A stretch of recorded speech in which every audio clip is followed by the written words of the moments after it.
कहा जा रहा है कि सीज़ फायर ईरान और इजराइल के बीच में अमेरिका ने करा दिया, लेकिन ईरान कहाँ मानने वाला। ईरान ने कहा सीज़ फायर तो हो गया, लेकिन मैं अपना परमाणु का प्रोग्राम तो जारी रखूँगा। लेकिन अमेरिका भी नहीं मानने वाला। अमेरिका किसी भी हाल में ईरान को परमाणु शक्ति बनाने नहीं देना चाहता।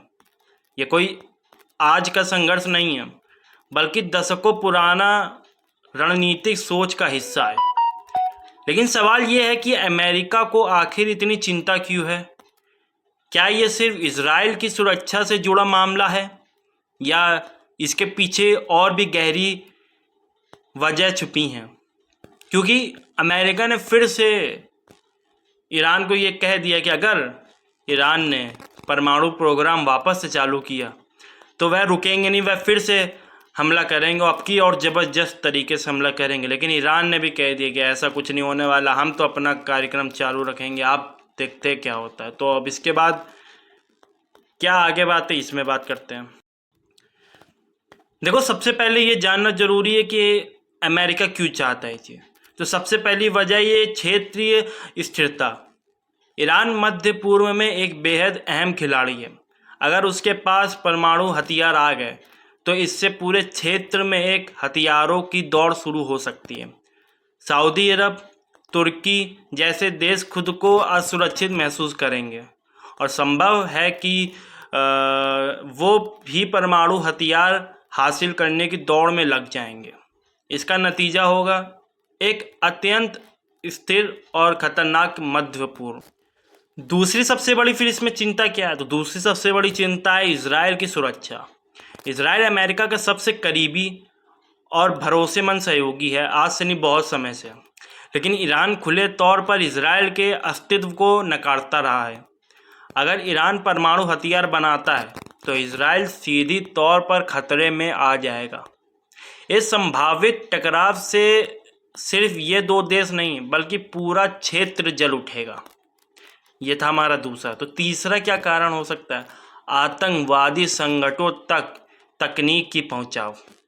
क्योंकि अमेरिका को डर है कि अगर ईरान के पास परमाणु हथियार या संबंधित तकनीक आ जाती हैं तो वो उसे अपने समर्थन आतंकी संगठनों जैसे हिजबुल्लाह को दे सकता है। कल्पना कीजिए अगर परमाणु तकनीकी आतंकवादियों के हाथ में हो जाए तो ये पूरी दुनिया के लिए कितना खतरनाक साबित हो सकता है। जहाँ अभी AK-47 ही उनके हाथ में होते, एक बम होता है तो वो इतने आतंकवादी जो होते हैं वो इतना हल्ला मचा देते हैं। लेकिन अगर उनके पास परमाणु जैसे चीज़ें हो जाए तो फिर आप सोच ही सकते हैं। चौथा बिंदु है NPT यानी परमाणु अप्रसार संधि का उल्लंघन। ईरान उस अंतर्राष्ट्रीय संधि का सदस्य है और इसके तहत वो परमाणु हथियार नहीं बना सकता।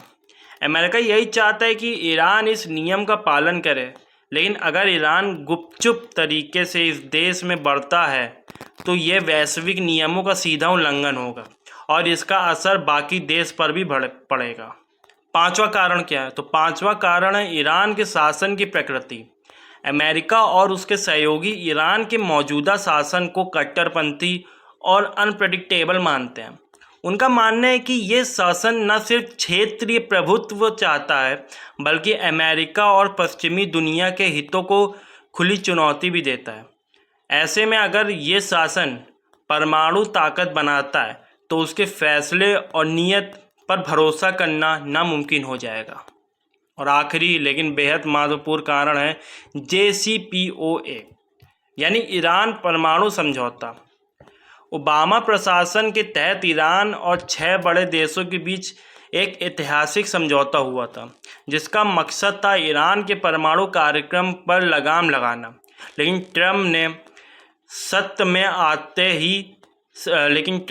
सत्ता में आते ही इसे बेकार करार दिया और इससे बाहर निकल गए।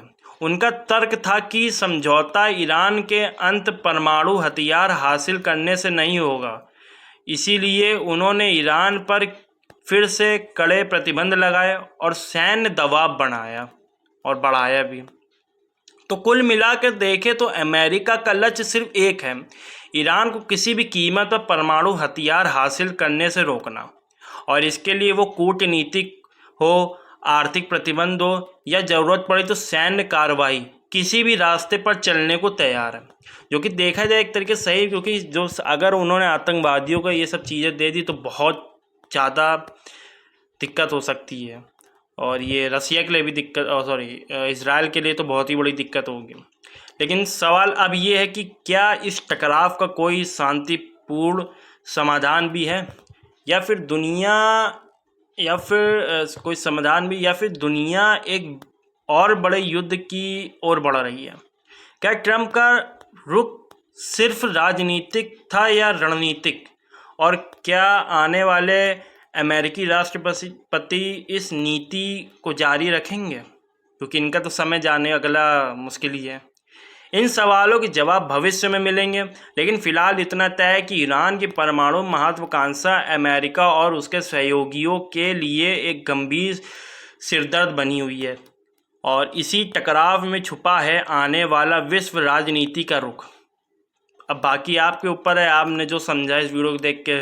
और वीडियो कैसी लगी अपनी राय कमेंट में दें, और चैनल को सब्सक्राइब और वीडियो को लाइक करना ना भूलेगा। बाकी अपनी राय कमेंट में ज़रूर दें।